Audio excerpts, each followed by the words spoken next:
This podcast is brought to you by our friends at Anchor by Spotify. And if you haven't heard about Anchor by Spotify, it's the easiest way to make a podcast with everything you need all in one place. Let me explain. Anchor has tools that allow you to record and edit your podcast right from your phone or computer. No specialty training or equipment needed. When hosting on Anchor, you can distribute your podcast worldwide on listening platforms like Spotify, Apple Podcast, and many more. It's everything you need to make a podcast all in one place.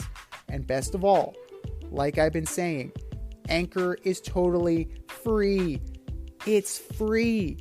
Download the Anchor app today or go to anchor.fm to get started and make your podcast dreams a reality. That's anchor.fm. What are you waiting for? Download the app. Well, it's a big show. Welcome to the Fade Route It's a big bad show tonight. with DNZ. Yeah, it's a big show. Here are your hosts, Crank it up, turn on them lights. DNZ.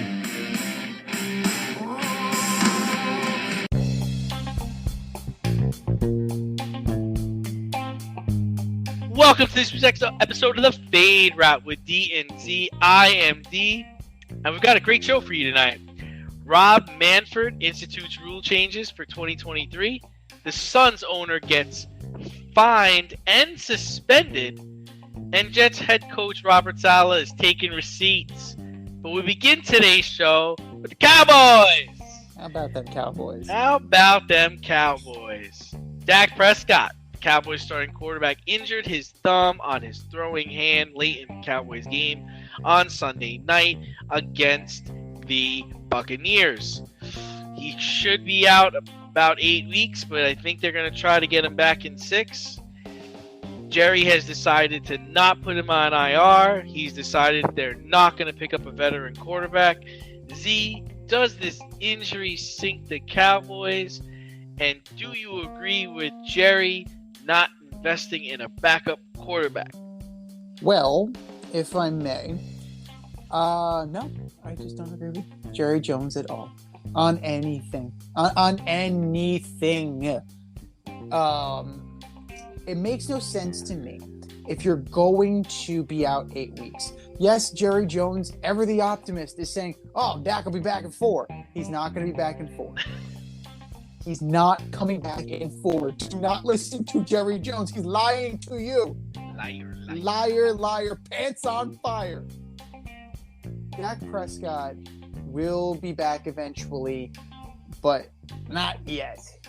And this indicates to me that they are comfortable treading water in this division because they still see it as winnable when Dak gets back.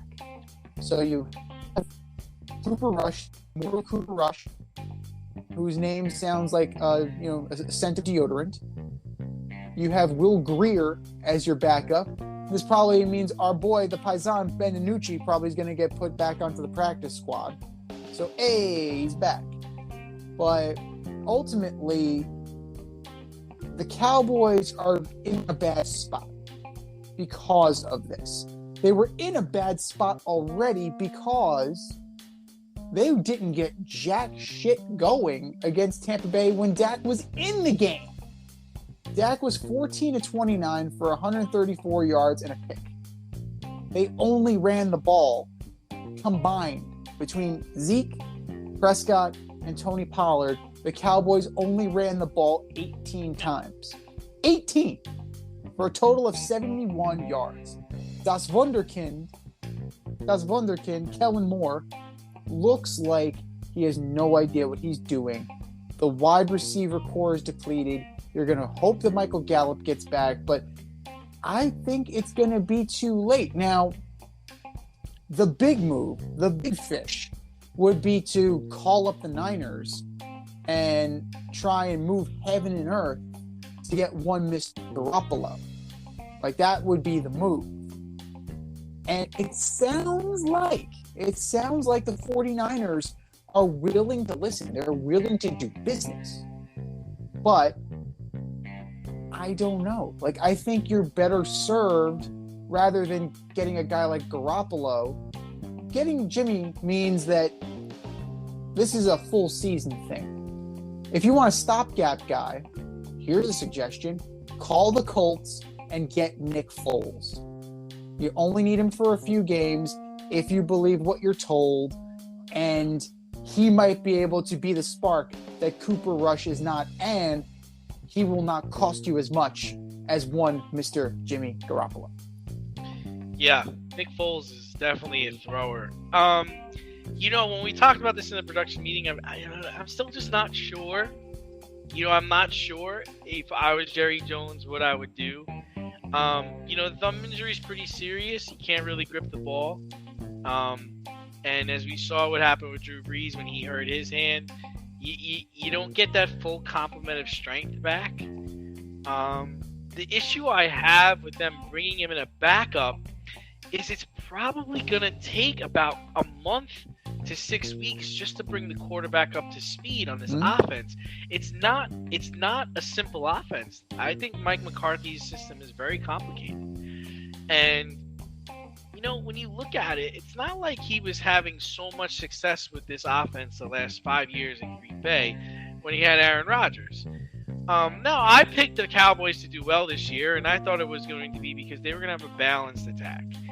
I don't think that they should go out and try to trade for Jimmy G.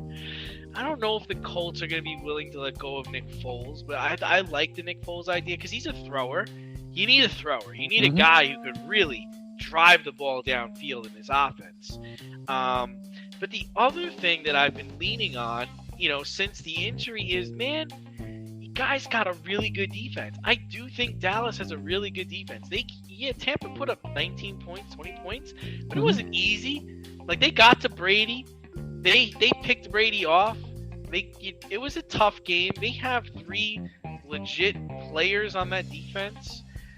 So why not change the scheme of the offense? I'm not saying change the plays, just change the scheme. Like, how are we going to score? How are we going to get this done? Let's change it. You got 2 backs. You got Zeke Elliott and you got Pollard. 2 guys who are capable of running for 1,000 yards. Go run heavy. Go Miami Dolphins on these guys. Let's run the ball, and then let's work the tight end into the scheme. Let's let the tight end be our guy, because they have had a lot of success getting the tight end over the middle, catching the ball, and getting first downs. Let's keep this game close until we get to the fourth quarter, and then we can decide where we're going to go from there. I mean, listen, everybody picks CeeDee Lamb in the first and second round of the draft. That ship has sailed, guys. That ship is. If you got CeeDee Lamb in your roster, trade him right now, because the future is bleak. Okay, he ain't scoring 18 touchdowns, 15. He'll be lucky if he gets 4 touchdowns this year. And the idea, this is just, because you're in a division that's winnable, right? Giants, Eagles, Commanders. You don't have to make a rash move, especially if you really believe Dak's going to come back. If you really believe that. If you think he's going to come back, he's going to be a competent player. He still is not going to be able to throw the ball 30, 50, 40 times. You're going to have to run the football. So let's instill this now. Let's get a running game going. Let's pull guards. Let's run off tackle. Let's run in between the numbers. And let's try to blow these people off the ball, because Dan Quinn's going to coach a good defense.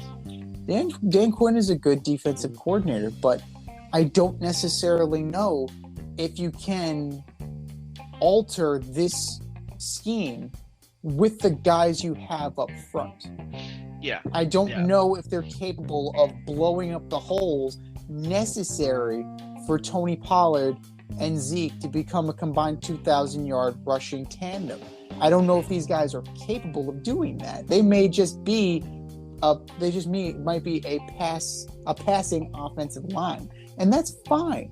But this is where, and I think we're in agreement, this is where Kellen Moore is going to earn his stripes. This is where he's like, if he's the genius that they say he is, time for you to earn money, Chief.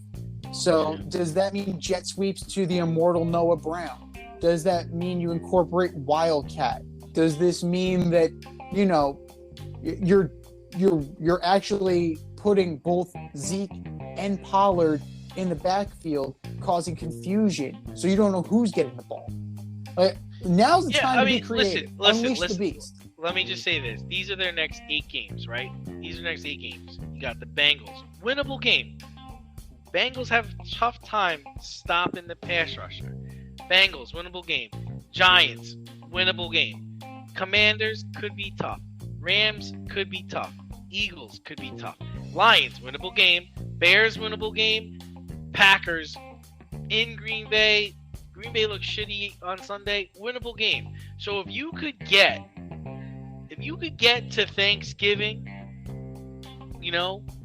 as 2-6, 3-5, I think you're all right. I think you take that. Can you take the championship from DNZ? This year, you can play our football pick'em on CBS Sports and compete against us in an option every week.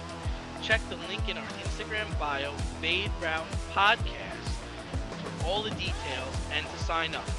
Then tune into the Fade Route every week until the Super Bowl for updates and standings. Bring it on. Sticking with football, we have the results of the grudge matches over the weekend. Baker Mayfield lost on the final play of the game to the Cleveland Browns, losing his bid at revenge. And Russ Wilson lost his revenge game in Seattle, where he was booed early and often. Z, which guy lost more over the weekend? Well, I gotta say that the Russell Wilson loss has to be a worse loss, right? We went into our picks. I picked the Browns. You picked the Panthers, I believe. So that was a competitive, or at least was on paper to be a competitive game, right? The Browns have Chubb, the Browns have Hunt, the Browns have Myles Garrett. They have players. They have Austin Hooper. They have, Amari Cooper. You have competent players. The question was the quarterback. And Jacoby Brissett did a fine job.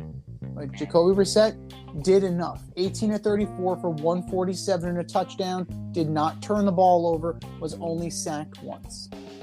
That's what, if you want like a stopgap quarterback kind of scenario, Jacoby Brissett had an admirable performance. There was no reason on paper, and there was no reason on the field that Russell Wilson and the Denver Broncos should have lost to the Seattle Seahawks. Not at all. They won, on paper, every single matchup, every single position group. Denver is better. But the whole is not greater than the sum of its parts. At least not yet. Russ had a great game. 29-42, 340 and a touchdown. Got sacked twice. Questions about the offensive line continue. They follow him. They followed him from Seattle to Denver. Multiple delayed game penalties.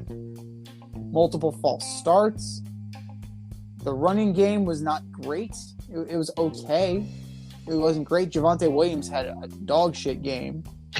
7 carries, 40 yards. Yeah. No touchdowns. He got outplayed by Melvin Gordon. The ageless Melvin Gordon. 13 carries, 48 yards. And, Geno, kudos to Geno Smith. 23-28. Extremely efficient. 195, 2 touchdowns. Not bad. Not bad at all. But you look at the Broncos on paper, you look at the Seattle Seahawks on paper, this should have been a slaughter, and it was not. They had multiple turnovers in the red zone, and then Nathaniel Hackett. What the fuck? What the fuck? You have all your timeouts. It's 4th and 5, and you let the clock tick all the way down. Now, don't get me wrong. Brandon McManus is a great kicker. He's a great kicker.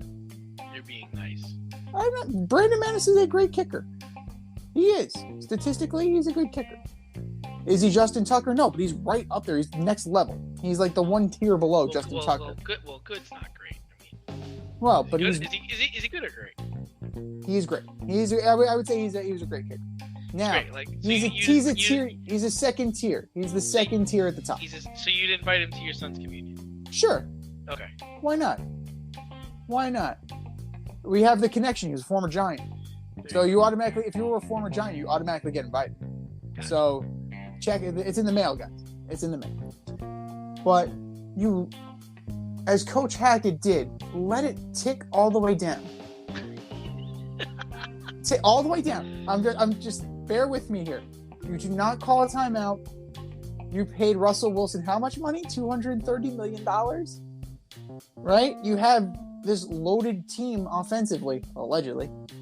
And instead of letting Russ cook, which should be a drinking game, by the way, do that, guys. Every time somebody says let Russ cook, take a shot, you'll be fucked up before the end of the first quarter. Guaranteed. And this guy, I'm not even going to call him a coach. This guy says, fuck it. I'm going to try and attempt the longest field goal in NFL history. Tonight. Right on now. The road. Right in now. Seattle. That's right.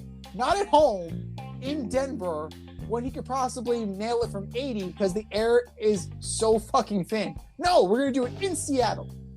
The first real game of my head coaching career. Did you think he was going to make it from 64?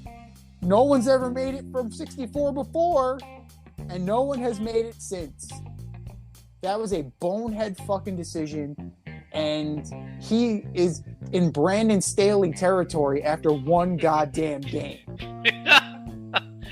Yeah, I mean, I was watching the Manning telecast, which was great because they get to they got to the 40, right? Yeah. 40, 45. Yeah. With about 50 seconds left. Need 5 yards. 53 seconds left. It's 4th and 5. And Peyton Manning's like, all right, call timeout. You know, but they're not calling timeout. They're like huddling. They're getting in the huddle. It's like, so he starts like doing the timeout sign, like, you know, timeout, call timeout, come on. He did it 64 times, waiting for them to get down to 20 seconds. And it's just like, I don't know. I don't know what was going through this man's head. I mean, unless he really, really trusted his kicker, right? And this has happened too much in Russell Wilson's span of time as an NFL quarterback for us not to actually maybe question Russell Wilson in this situation, right? Why is it that coaches feel the need to take the ball out of his hands when it's 4th and short or goal and short, right? I mean, got to start thinking about it. The only thing I would say was I'll defend him in this respect, in that it was the flow of the game, and maybe just standing on the sideline and seeing what was going on and taking the temperature of the room, he didn't feel like he was going to get the 5 yards. He didn't have a play up his sleeve where he thought he could get 5 yards. So he backed off the whole situation today and yesterday, saying, you know, in hindsight, we probably should have went for it. But guys, let's not assume that they would have went for it and got it. And I think that's the problem. Is like everybody's assuming they would have called a timeout, drew up a play, and got it. This is also a team that had both running backs fumble the ball on the goal line in this game. This is a team that couldn't hear the snap count at multiple times in this game where there were false starts. So now, if it's 4th and 5, you call up your play, you get to the line, and there's a false start. Now it's 4th and 10. and now we can't kick the field goal. And let's be fair, he had the leg. It made it there. Yeah. It just was slightly to the left. So I'm not gonna crush him. I do think it was a debatable call. I think 48% of people went for it on 4th and 5 last year and got it. So you're looking at a 50-50 shot. But I'm not going to go ahead and this was his first coaching outing. He was supposed to have Aaron Rodgers. He has Russell Wilson instead. Just want to crush Mike Wilbon on something, saying Russell Wilson's a Hall of Famer. What are you on? Like, what has Russell Wilson done to make him, because he went to 2 Super Bowls? What? That's nonsense. Calling him you go with your Hall of Fame quarterback on 4th and 5. I go with Ryan Tannehill on 4th and 5 just because he can run the ball and he's slightly smarter. But the other part of my whole rant here is I'm going to disagree with you, and I'm actually going to say Baker suffered the worst loss. Mostly because the Browns didn't want him. The Browns tossed him aside for a ham sandwich. In your other situation, Russ wanted to leave. He wanted out. He left. He got what he wanted. Baker didn't want to leave. Baker was forced out, trade for a ham sandwich. Then Jacoby Brissett comes in there with Baker's team. Jacoby's the backup quarterback and beats his ass. So yeah, that's the one I think that one stung more. I think that one was worse. The fact that you lost to such an inferior team, Carolina and Cleveland, I believe are on par. I would say they're on Carolina and Cleveland are on par. Okay, yeah. So that's an even but fight. Do this. Give the Seahawks credit yesterday or on Monday. They came out to play. Geno Smith came out to play. I mean, this guy hasn't started a game, I think they said, in like 8 years. Mm-hmm. He connected like on his first 8 or 9 passes. Like, he was lighting it up. No, Geno Smith had a fantastic game. They came to play. Seattle came to play. They came to play. They won't play that good all season. But they came to play. So I give Seattle a little bit more credit. But I agree with you. On paper, Denver should have been better. Denver should have crushed it.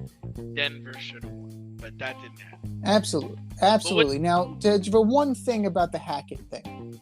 Yeah. Now, that is something that you hope, if you're Denver, you hope, if you're Elway, that he learns from this.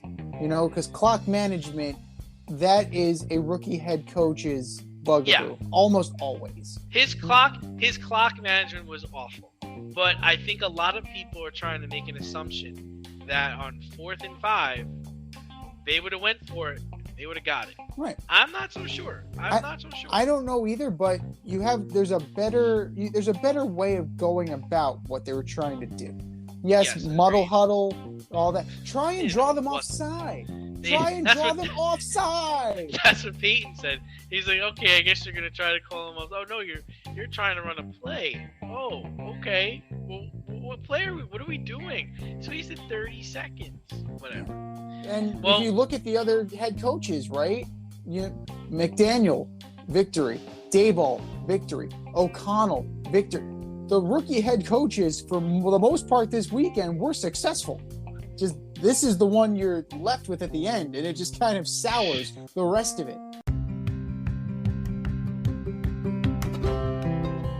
Do you love brownies? Of course you love brownies. But you know what's better than a brownie? A delicious, handcrafted, gourmet brownie delivered right to your doorstep. That's what our guys at Sweet Life Brownie Co. offer. Chef Tommy D and the crew offer a dozen delicious delights that you will crave, from the classic OB to Dutch apple to campfire s'mores and many more. Check out their website, sweetlifebrownieco.com, for their Friday brownie drops. At noon, their site goes live and you see what they're making. Since you're there, become a site member and earn points. You earn 50 points just by signing up. Make sure you follow them on Instagram and Facebook too, at sweetlifebrownie_co, for the latest updates and their latest releases and creations. That's sweetlifebrownieco.com. Give them a call, 845-641-3043, and tell them D&Z sent you. That's sweetlifebrownieco.com, 845-641-3043. Sweet Life Brownie Co. because there's always room for a brownie. But the week it was. Let's talk about the week it was. Let's do it. Let's do it. So, with the first week in the books, who surprised you? Who was a disappointment? And who are you excited to see next week? Well, you know what? The Lions surprised me. You know, I actually watched that game from beginning to end, and they seem to be getting outplayed. The Eagles seem to be outplaying them. AJ Brown was just going ape shit on people. The Lions defense couldn't stop anything, but they kept playing. They had showed a lot of heart, a lot of grit, which was their slogan during Hard Knocks, and they played really well and really solid down the stretch of the game to only lose by 3. Who I'm excited about? Actually, I'm going to stick in that same game. I'm excited about AJ Brown. Wow. Go into a team where now you're the focal point of the offense. It's pretty clear that they're going to be running through him. You know, in the last couple of years, you know, he was in an offense where he was hurt and they were running through Derrick Henry. Oh no, it looks like the Eagles are going to be throwing to AJ Brown as much as you let them. You know, if Jalen Hurts got him the ball a ton on Sunday, so it looks like he's going to be a playmaker. And as far as disappointed, man, I was disappointed in the Cardinals. They picked them to beat the Kansas City Chiefs. I got a friend on the Chiefs. I embarrassed myself. This was the game in the late window on Sunday, and they actually moved me to a different game because this game was just not competitive. The Cardinals defense gave up 5 passing touchdowns to Pat Mahomes. Feel bad for anybody who's going against him in fantasy. James Conner looked like he was on a high school JV team, fumbling the ball, running straight up. Awful. And nobody's getting separation except for Hollywood Brown on the Cardinals. It looked like the Cardinals didn't have a training camp. That's what it looked like. It looked like one team went to training camp and knew there was a game on Sunday, and the other team just showed up from different parts of the world. Yeah, well, that's what happens when Cliff Kingsbury is your coach and you have a second baseman for a quarterback. Like, what do you expect? And Steve Keim at the press conference, like, I'd like to see the payroll of the Oakland A's. Like, dude, shut up. Just what? Here's the thing: the Oakland A's are more successful than you will ever be. So let's not do that. Bring home a Lombardi Trophy, and then maybe, just maybe, you can talk. But there was a lot of this week was expected. You know, we expected Aaron Rodgers to not show up. We expected that, and he didn't. Those wide receivers looked like pedestrian players, dropping easy passes, causing him to rip his hair out, causing him to get a haircut like he's Samson or something. And, you know, he's already frustrated, and he's begging for Devontae Adams. He's like that meme of Wolverine on his bed crying, looking at the picture. Like, that's what Aaron Rodgers is doing right now. We expected the Dolphins to beat the Patriots because they're in Miami, and the Dolphins always beat the Patriots in Miami. Like, probably the most interesting thing this week was the amount of missed kicks. That was just like, McPherson missed 3 by himself. Boswell missed. Randy Bullock missed. That was the game loser, but I knew Randy Bullock was going to miss. Randy Bullock misses big kicks. Is Randy Bullock the loser? Randy Bullock misses big kicks. That's what he does. Rodrigo Blankenship got cut by the Colts. That's all you need to know about him. How about this? Like, the Colts have expectations. They play to a 20-20 tie on week 1 against the Texans. Like, that's disappointing. Anybody who thought that the Colts had playoff aspirations, and they may still recover from this, but you can't be encouraged by a first week tie. Like, I suppose you can take comfort in that they were able to come back against the immortal Houston fucking Texans. But, you know, a lot of this was chalk. A lot of it was. And you had toss-up games too. Chargers Raiders, I felt, was a toss-up. I was surprised the Cardinals got blown out by the Chiefs, but ultimately it's the Chiefs. So, the Ravens blew out the Jets. To be expected. Oh, God. We'll get to them later. The Giants narrowly beating the Titans. A win is a win is a win. They knocked King Henry around. Oof, Wink Martindale's defense. He took some shots. Wink Martindale's defense knocked him around. And I love the set of huevos on my head coach, Brian Daboll. He's got nuts as big as my head. Like, to go for 2 in that scenario rather than take it to overtime, onions. And he has already ingratiated himself to his team. But think about there's one more, but this is more in the NFL. The Bears and the Niners playing in a monsoon. How do you let that happen if you're the NFL? Like, that much standing water on the field. How do you let that happen with the salaries of the players involved and the union? How do you, in good conscience, say, go get them, boys. Go get them. You're not going to get hurt. Go get them. Have at it.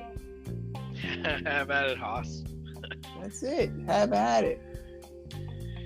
Yeah, I mean, I like when the games are in inclement weather, and I feel like it balances things off, right? I mean, if the conditions were normal and fair, the 49ers would have blitzkrieged the freaking Chicago Bears. So the Chicago Bears got a win. Good for the Chicago Bears. It was an interesting week of football, as week 1 usually is. Brian Daboll had nothing to lose. It was like, if you don't get it, it's like, hey, I was trying. It's just a game. It's just the first game, which is what he said in his press conference. It's just the first game of the season, whether we win or lose. It's only the first game of the season, and that's a good attitude to have. But it does seem like he's changing the culture over there, which is definitely good. These new coaches are not coaching scared. Mike McDaniel went for it on a 4th and 7. That's like that's this kid. This kid, he is a kid. He's younger than us. So this guy has the temerity to pull that off. He's against Belichick? Yeah, Tyreek Hill's right. The guy needs a wheelbarrow for his nuts. I mean, here's the thing: is like the Patriots lost, right? And it's like, at what point are we going to start questioning the prowess of Bill Belichick as Bill Belichick keeps losing and Brady keeps winning? I mean, at this time, he's gone through three drafts since Brady, right? Yep. And you would think that he would have been able to put a team together between free agency and drafts. And they look dreadful. I mean, they were getting blown out by the Miami Dolphins. And then I heard Mac Jones' back is acting up on him now. They couldn't get anything going, and they have this whole thing going on where they don't have direct coordinators. Some people call plays on this down. Some people call plays. Guy, what are you trying to do? And the other thing is he seems like he brought back all the guys that got fired. Like, he brought back Patricia. He brought back Judge. Like, what are you bringing these guys back for? They couldn't swim without you. And what are you trying to give them a second chance? I don't really understand what's going on there. The one guy that he didn't bring back that he should have brought back was Bill O'Brien. Bill O'Brien actually was able to install an offense that was competent. You have a special teams guy and a defensive guy calling offensive plays. Bill, where does that make sense, man? I don't know. I don't know what's going on over there. It doesn't really make sense. Avoid messy accidents. Get better stopping power with your brake pads. Callahan brake pads. You never know when you'll be driving in the road and there will be a truck tire that you need to avoid and save your family. Callahan Auto. We really care about what's under your hood.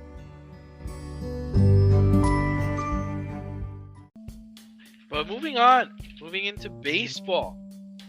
Your boy, Rob Manfred, took some more steps last week toward ruining the game of baseball, in my opinion.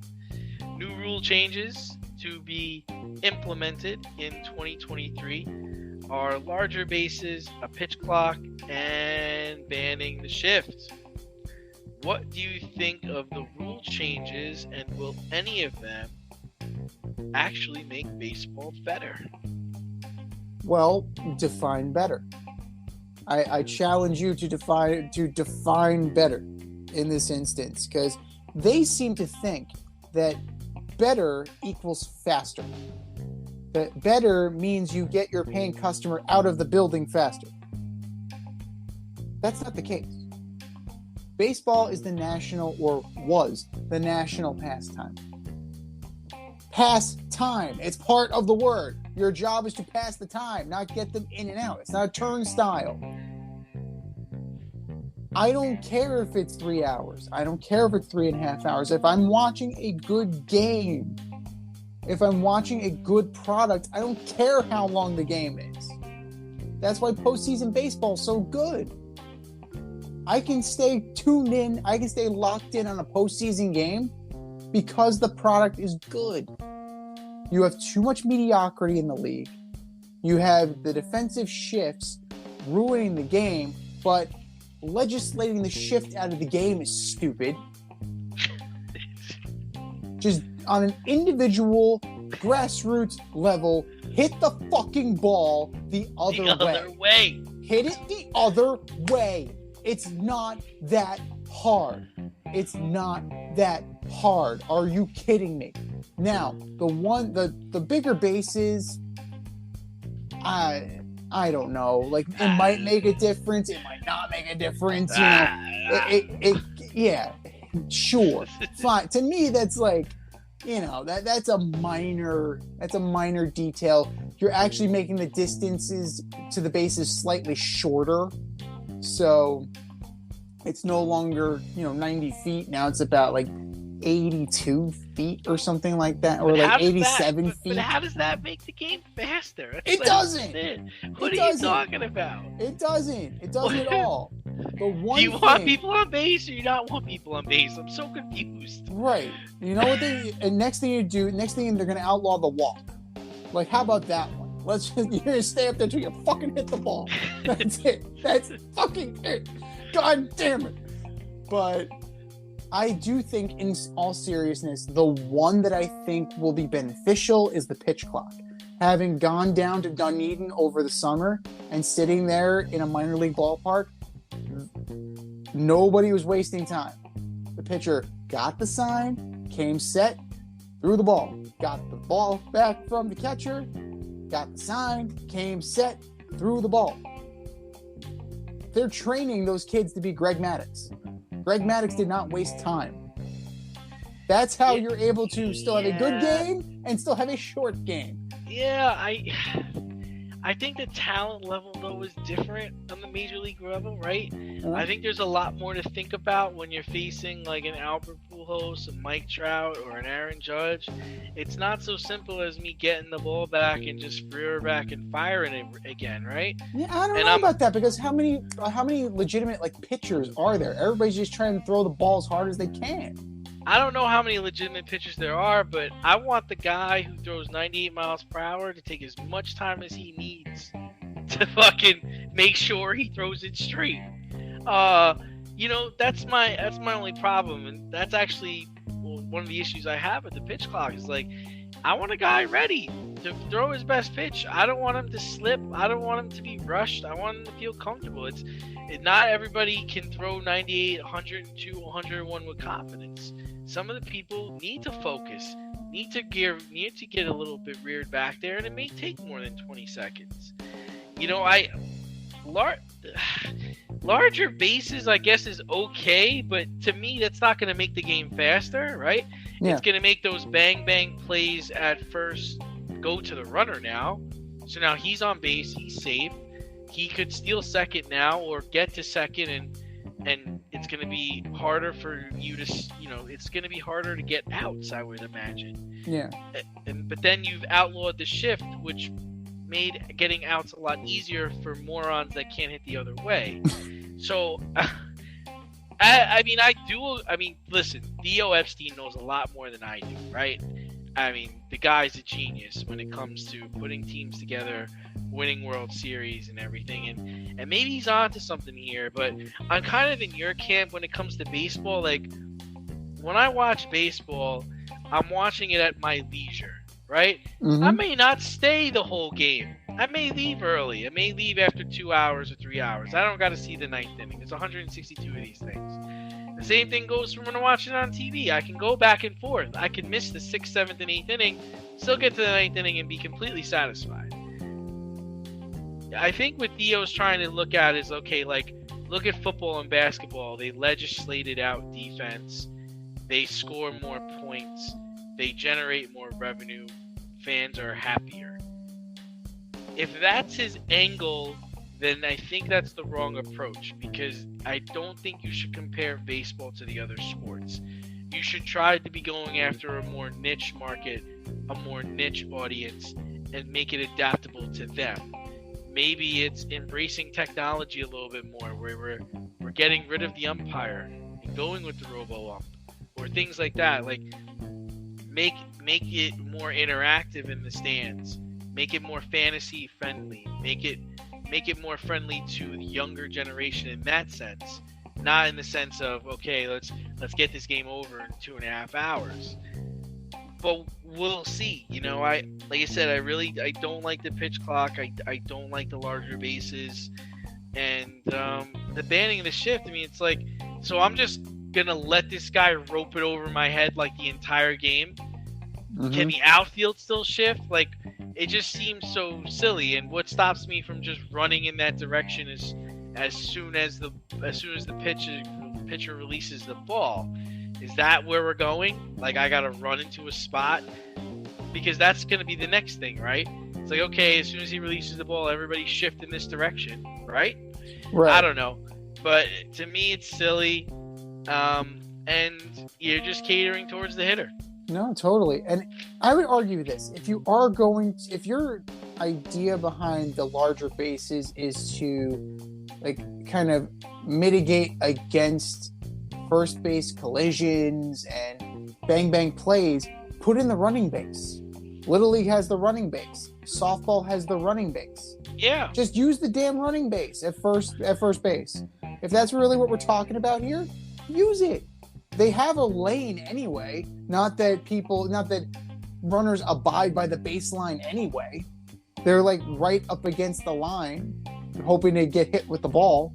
But make them do that. Make them actually run to the base. And let's get some more juice in the game through bunting.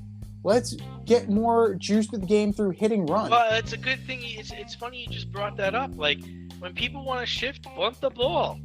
Who's going to go get it? You don't want to go the other way? Drag bunt the ball, slap it. I mean, come on, especially if your team's losing, isn't that the name of the game? Let's get runners on base, because guess what? When there's runners on base, they can't fucking shift, because they got to make sure they cover the bases. Right. And the teams that still shift get burned. Right. Like, that's, there's the reason why. Let me tell you this. I went to a couple of Mets games this year. You can't fucking shift on the Mets. Nope. You may be able to shift on certain players. You can't shift on that whole team. McNeil hits the ball all over the field. So does Escobar. They hit the ball all over the field. Get more guys like that. There are plenty of those guys. They're hitters. They're not sluggers. Yeah, they're baseball players.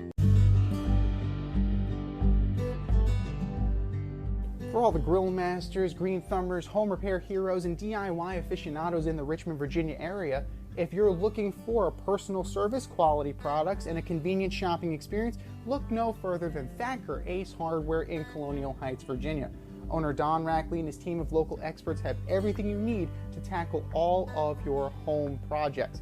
I'm talking paints by Benjamin Moore and Clark in Kensington, power tools by Craftsman and Milwaukee, electrical, plumbing, hardware, and let's not miss the grills. Weber, Big Green Egg, Traeger, Blackstone, top shelf, amazing. And for all you green thumbers, their nursery department is fantastic.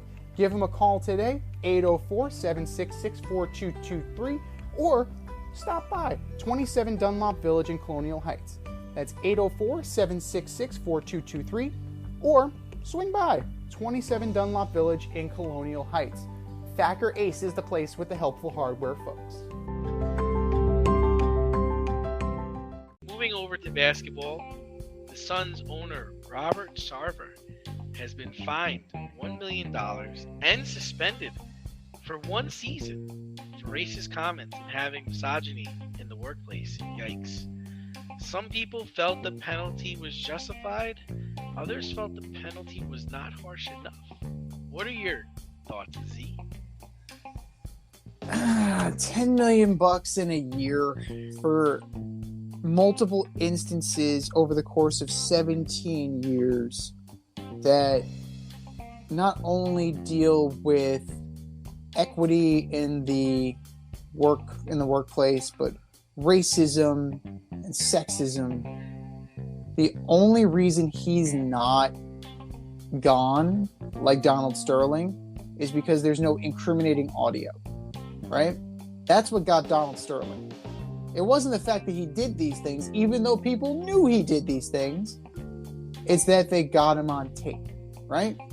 The reason why Ray Rice got blackballed from the NFL, the reason why he could not get work after that was because they had audio and video of the domestic violence.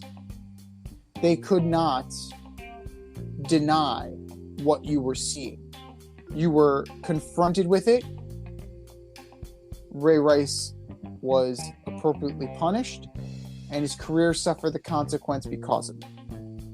Robert Sarver, on the other hand, I think he's getting off light. $10 million and a year off is a drop in the bucket for somebody as rich as Robert Sarver.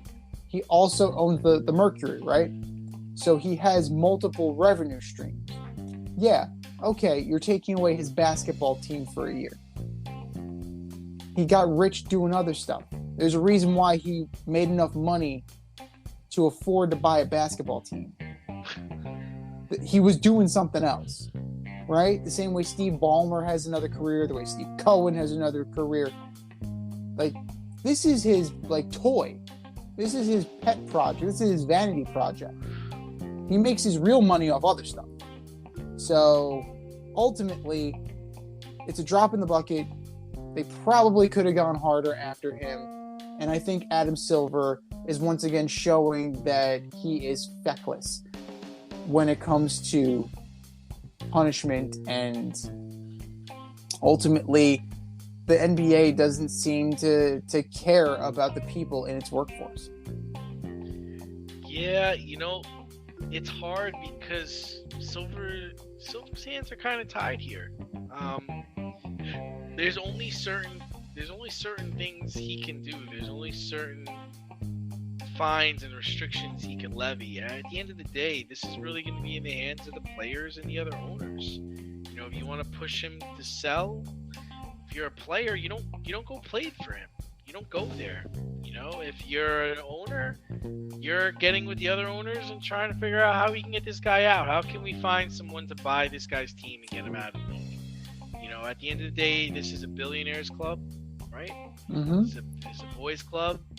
And, if you want somebody out, you can get him out. The problem I have is, he's owned the Suns and the Mercury for quite some time. And I believe he's 60 years old, 61 years old. I think you just mentioned something that this was over the last 17 years, right? Mm-hmm. This man has been this person his whole life. He didn't just develop this personality or this attitude 20 years ago. Okay, so when he bought the team, you guys didn't do the background check. You didn't find out the kind of person he was. So shame on you. You guys all voted him into this role knowing what you knew about him. He probably said this word casually 100 times. And people running through that organization or in contact with him know the kind of attitude and the kind of person he is. So everybody shouldn't act surprised that this has happened, that this was said, and that this was going on. So that I don't buy. But that's how you get this man. That hurts him more than a $10 million fine and taking his team away for a year. Is that you go after him socially based on, doing business with him, working for him, or letting him be an owner in the league. Well, I mean, kudos to LeBron, right? LeBron is already taking to Twitter in order to win over the court of public opinion, right? This is becoming a PR public opinion issue. And frankly, it's one that the players are going to win. It's one that the other side, the side of right, is going to be on. You can't casually drop the N-word 5 times and expect to not suffer the consequences for it. You just can't do that. So if it takes players like LeBron shining a light on this behavior and using his global reach, his global stroke to, call for the change, then by all means, go for it. Because at the end of the day, it is a business. They're not going to listen because the money's coming in, right? The one time they will listen is when it starts to affect their purse strings. And for a team as good as Phoenix, they can't afford to have this kind of public relations disaster. The NBA cannot afford to have that public relations disaster, because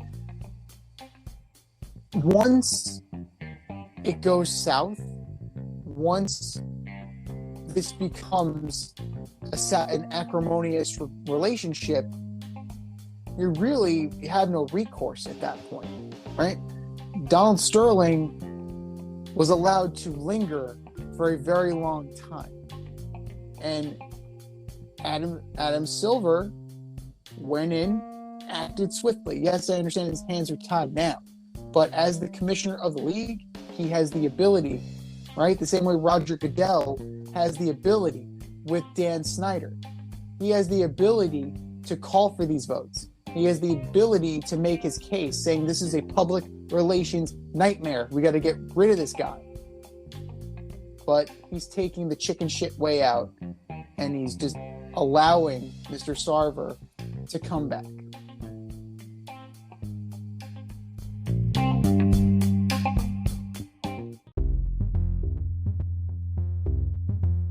Are you in need of air care maintenance or service? I have the company for you. Air Care Technicians. They service the Westchester and Northern Bronx area and can help you with all your heating and cooling, maintenance, and service needs. Just give them a call at 914-315-1547. Again, that's 914-315-1547. Or shoot them an email at aircaretechnicians@gmail.com. These guys are the real deal, as they are veteran-owned, licensed, and insured. Make sure to tell them that D&Z sent you.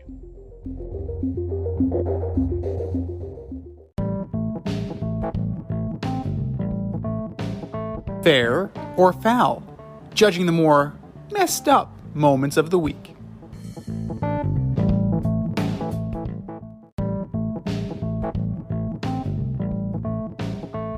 All right, guys and girls, you know how this goes. We have a statement, and it's either fair or foul.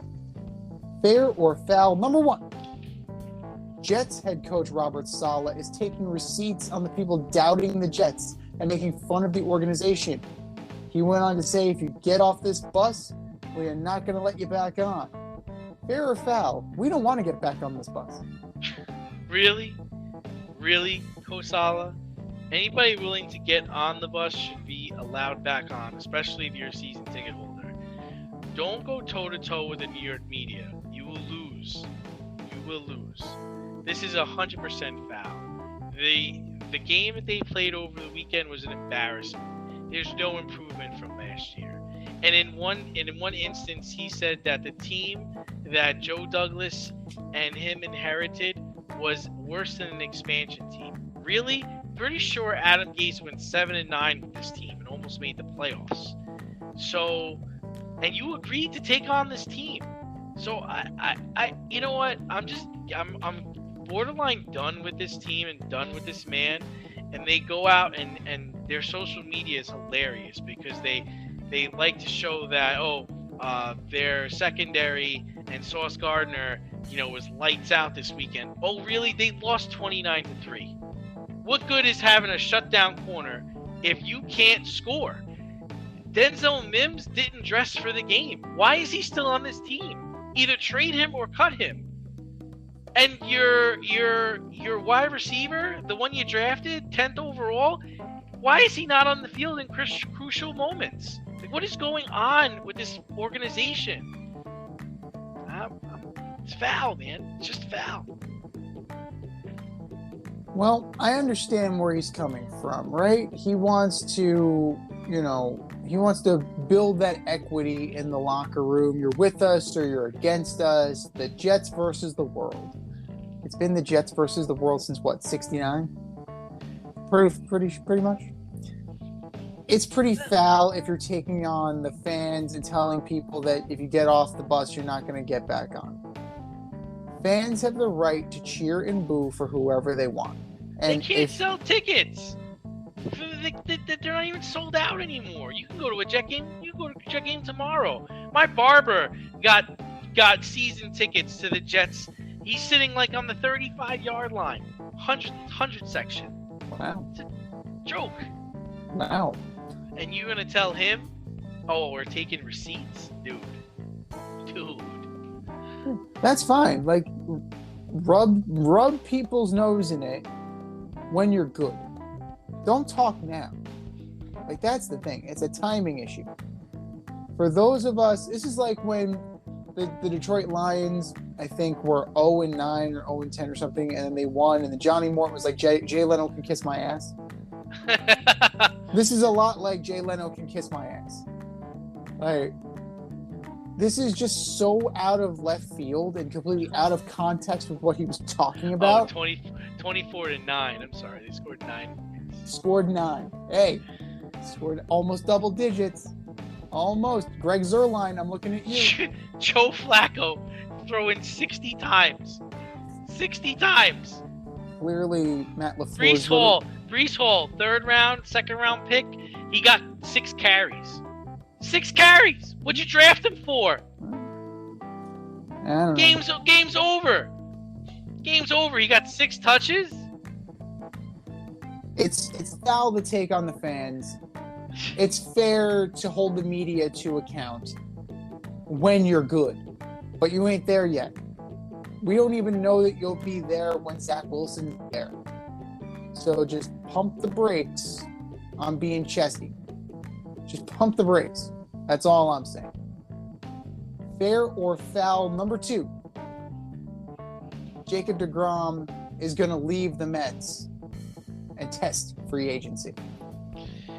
Well, you know what? I think it's fair. I think he should.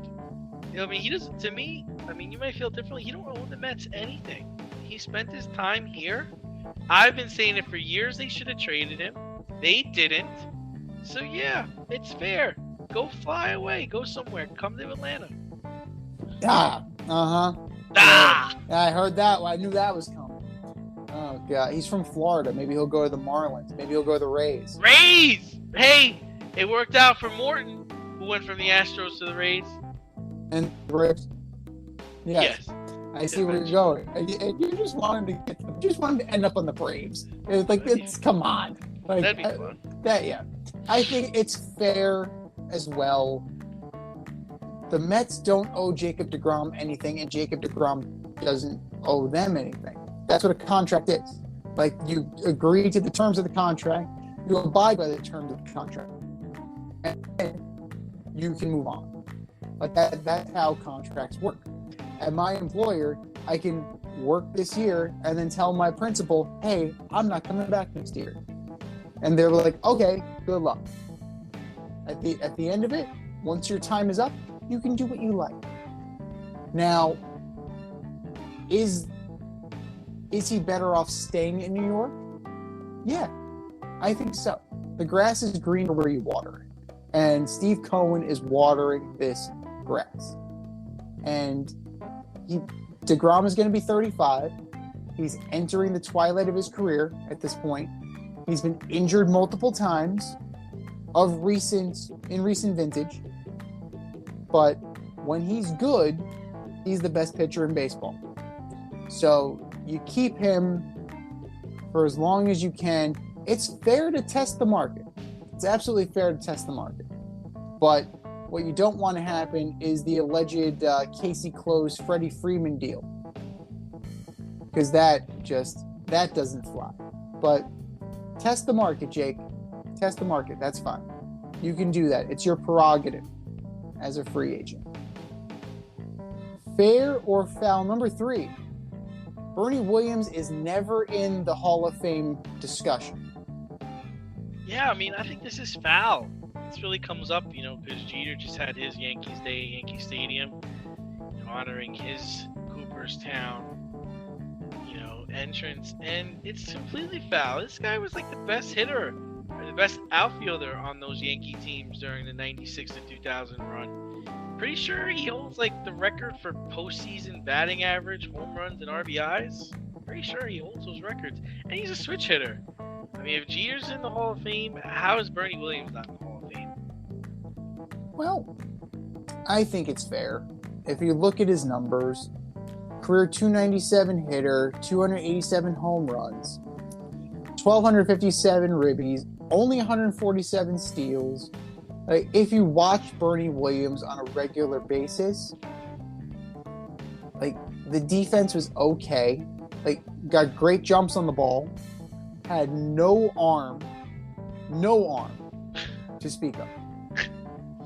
Very fast, shitty base stealing. He was a galloper. He wasn't a sprinter. And that doesn't translate when you're trying to steal bases. The Yankees wanted to groom Bernie Williams to be Ricky Henderson. Ricky Henderson was a track star. If we're comparing events, Ricky's doing the hurdles, Bernie Williams is doing the relay. It just requires a different skill set. 4-time Gold Glover, Silver Slugger, 4 times World Series champion, ALCS MVP, 1 batting title. Very good. He's in the Hall of Very Good. Just like a lot of guys are in the Hall of Very Good. And that's fine. But I wouldn't say, if we want to talk about the elite, right? Because I know your standard is Bernie Williams an elite baseball player? No. Bernie Williams is very good. He's very good. With a very good player with some pronounced flaws in his game. That if you watched him on a regular basis, you would notice. But I think it's foul that he's in the discussion because, frankly, it's just not there.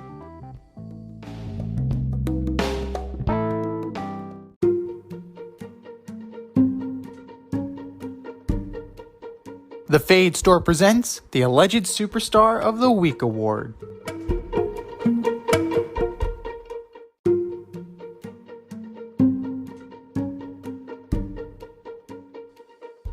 All right, boys and girls, you know what time it is. It's time for the Alleged Superstar of the Week. We put up a poll on our Twitter account at FadeRocky. Vote, and you vote, and you vote, and you vote. And the winner of the poll gets a shout-out on this here show and the coveted ass trophy. And do you know who took home the coveted ass trophy last week, D? I don't. Margaret Court. Talk shit about Serena. That's what you get. Good job, Mags. Good job. But that was last week. This is this week. Who you got, D? All right, first up, I've got Zach Lytle. You have choice words for manager Gabe Kapler after being taken out of the game against Atlanta. You give up 2 runs in a close game. You have an ERA over 5. The manager wants to take you out of the game. Just come out of the game. If you have something to talk about with the manager, you talk about it in the dugout. And don't mess with Gabe Kapler. He'll jack you up. He's lethal. Zach Lytle, you are my alleged superstar of the week. Number 2, Mike LaFleur, Matt LaFleur's little brother. Of course. Coaches the offense for the Jets. Why is the number 10 overall pick in the 2022 draft, Garrett Wilson, on the sideline for crucial third down plays? What are we doing? Top picks should be on the field, brah. Mike LaFleur, you are my alleged superstar of the week. Number 3, Melvin Gordon and Javonte Williams, both Bronco backs, fumbled on the goal line in separate occasions. You got to be licking your chops as you go into the end zone. You can't be dropping the ball, costing your team the game. Melvin Gordon, Javonte Williams, you are my alleged superstar of the week. And I got a bonus one, number 4. Aaron Rodgers calling out your receivers. Meanwhile, I didn't see you at OTAs. I didn't see you play in the preseason. And, they haven't played in a game with more than 25,000 people in their whole life. Aaron Rodgers, you are my alleged superstar of the week. Z, what do you got? Great choices. All great choices. I'm going to start with Joe Burrow. JB. Oh, dear God, what a performance. Brutal. Absolutely fucking brutal. Yes, 338 yards, 2 touchdowns. Yay. Fantastic. 4 picks, and you got sacked how many times? Get rid of the ball, Joe. 7, right? 7. Yes, 7. Joe, they're still trying to kill you. Get rid of the ball. Joe Burrow, you are my alleged superstar of the week. Cam Akers. Oof. Oi. And Cam Akers fantasy owners. Oi. 4 carries, 0 yards. Thanks for coming. And in the post game, Coach McVay saying Cam Akers needs to earn his reps. Woof woof, buddy. You are officially in the doghouse. Cam Akers, you are my alleged superstar of the week. Randy Bullock for the predictable missed kick as time expired, allowing my Giants to be 1-0. I should send you an edible arrangement, Randy. I should send you a thank you. But instead, Randy Bullock, you are my alleged superstar of the week. I think we've said our piece. Go to our Twitter page at FadeRouteDNZ and vote. How could I forget? I missed one. Nathaniel Hackett. Need I say more? Nathaniel Hackett. For our nominees.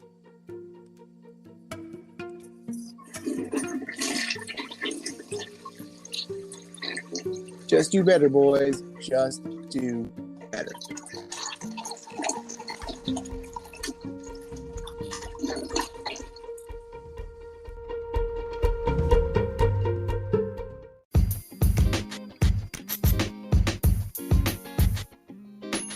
Your favorite podcast has its own merch line now. Go to the Fade Store with DNZ.com today for all your Fade Route merch needs. I'm talking tank tops, t-shirts, sweatshirts, like yoga pants, we got those too. Like some cool accessories, we got those too. And we're not done yet. We have so much more planned for you, but check out what we have today at the Fade Store with DNZ.com. That's the Fade Store with DNZ.com.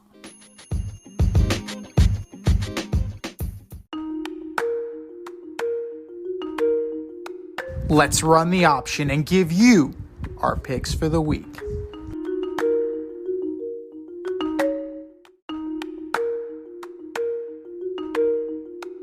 Week 2 is here, ladies and gentlemen, and if you're playing in our option poll on CBS Sports, we have some updated standings for you. Who's at the top? We're at the top. That's right. D&Z still at the top, tied at 10 wins. But we have several people nipping at our heels, only backed by one game. The house always wins. Ready, Willing, and Dayball, Foxy, and Zach, you guys are coming. And we see you. But we'll see what happens this week. Chargers at Chiefs, Thursday night at Arrowhead. Yeah, I mean, I think this is a big game for the Chargers. I think they buckle up their chin straps. They got to win this game. This shows that there's going to be a changing of the guard. This is the home opener. It's Thursday night. Chiefs going old school on the end zone decor. But I'm going with the Chargers. They're going to get after the quarterback in this one. I'm going to take the Chiefs. Yeah, I saw enough against the Cardinals, and I think that they're going to give the Chargers some problems. Joey Bosa may get there, but Patrick Mahomes has plenty of weapons to play with. Sunday, 1 p.m., Dolphins at Ravens. Yeah, I'm taking the Ravens. I think Tua is going to get bullied around in this one. I don't know. This is tough. I'm going to go with the Dolphins. I think it's something different. McDaniel is bringing something different. They have a good secondary. They have a good defense. If Tua can stay away from the turnover and injury, they could pull it out. I'm going to say Dolphins by 3. Jets at Browns. I was really tempted to take the Browns, but I think the Jets pull off a win on the road. They have to win this game. They may have to, but that doesn't mean they will. I'm going to go with the Browns. Hunt and Chubb are going to run all over the Jets. Brissett's not going to turn it over. Joe Flacco is going to meet Myles Garrett several times. They're going to get intimately acquainted, and it's going to be a long day. We may even see the immortal Mike White. Commanders at Lions. I'm taking the Commanders. I like the fight in the Lions. I like the fight. They may not be talented, but they will fight you all the way. And DeAndre Swift is solid. He's a good player. Jared Goff just needs to not screw up in the battle of quarterbacks that screw up a lot. I'm going to take the Lions. Colts at Jaguars. Will somebody win the game this week? Oh, man. I don't know. I'm going with the Jags. They beat the Colts to end the season last year. I think they keep it going. I'm going to take the Colts. They have to.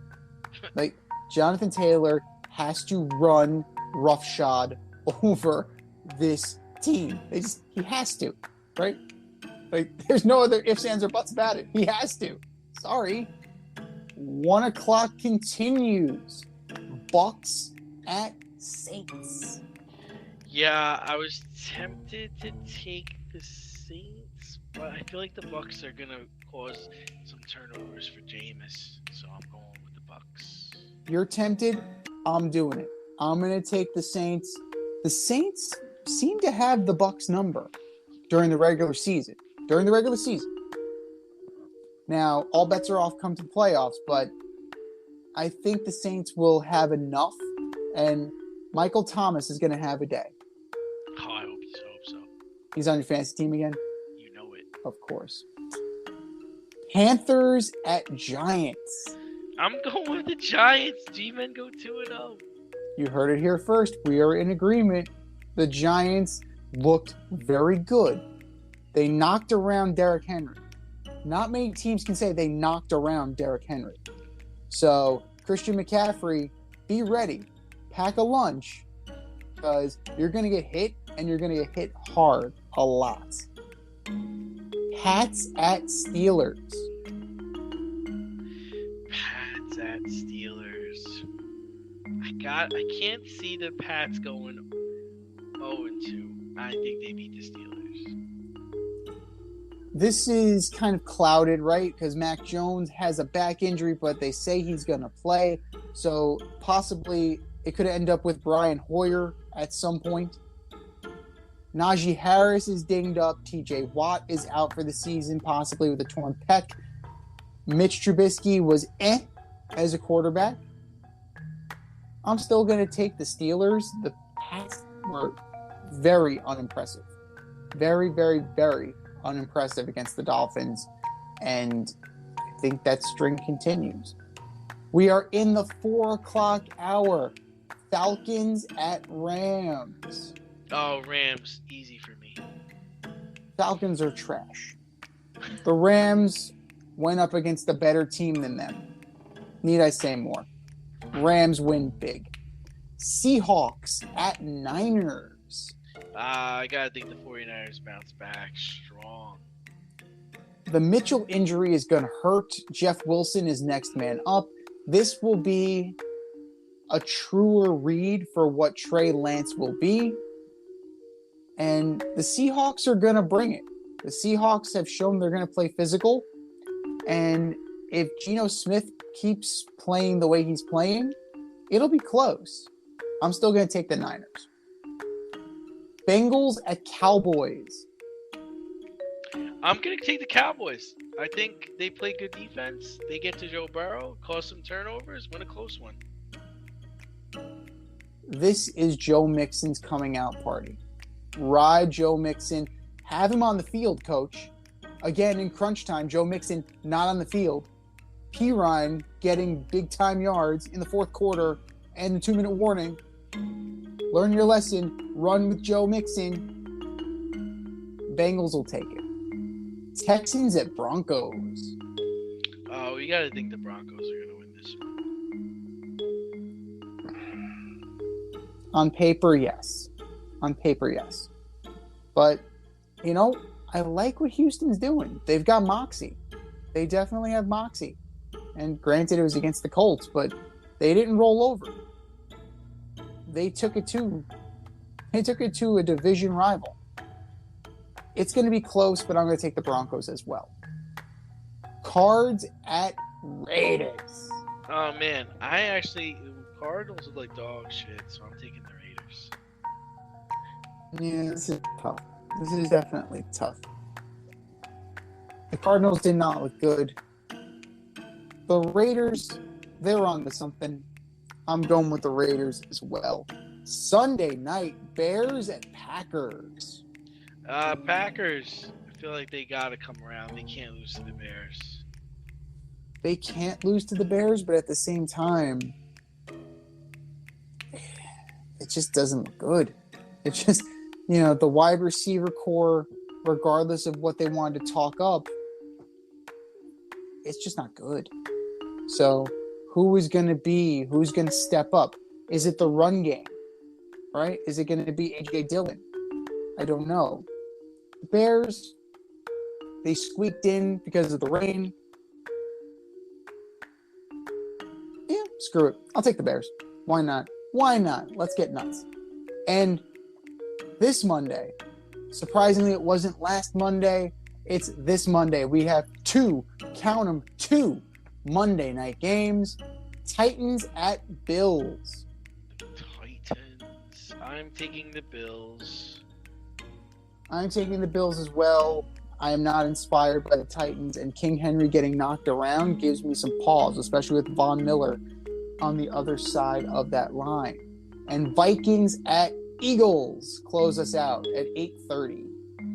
I really like both of these teams, but I'm taking the Vikings. I'm going to go with the Eagles as well. I'm going to take them. I'm going to take the home team. So both home teams on Monday night. I can't trust the Vikings. I don't know. Every time I'm ready to trust, they break my heart. Every time I'm ready to say yes, it's no. So they zig, I zag. I'm going to take the Eagles.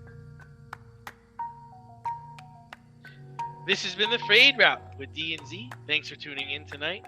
Catch our podcast on Wednesday nights on Anchor, iHeartRadio, Spotify, wherever you listen to your podcast. Until next time, stay faded, everyone. Time for us to run the go route, but we'll talk to you next week.